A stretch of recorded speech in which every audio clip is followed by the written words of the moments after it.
Tico Keep It 35 car seat into the Zoom360 jogging stroller. The first thing you're going to want to do is make sure you have your foot brake on so the stroller doesn't roll away from you. And then you're going to want to recline the seat. So you're going to find the recline mechanism on the side, feed this strap, do the same on the other side, pull the strap all the way out and then lean the seat all the way back. And then you're going to come in here and you're going to unsnap these buttons on the side of the seat. So we're going to do both of these buttons down here and then these up here. Then you're going to tuck these out of the way.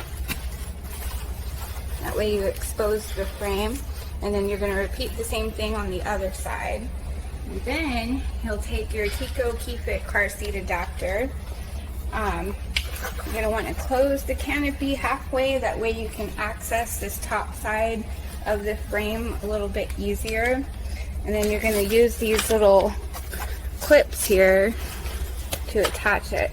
So make sure that you get all the fabric out of the way. You don't want it in the way when you're locking these into place.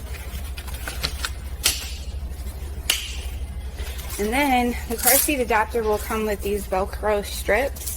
So you'll notice there's a little loop on here, and there's a plastic piece on the outside of the adapter, or the clips here.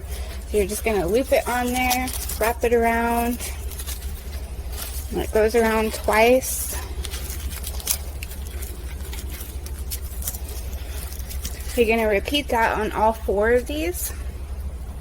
Then you're going to take your car seat and open your canopy back up, rear facing. Line up the little hooks that are at the bottom of the car seat here, and make sure you hear it click. So you're going to want to push on both sides. Make sure you pull up on the car seat, make sure it's good and secure on there, and you're good to go.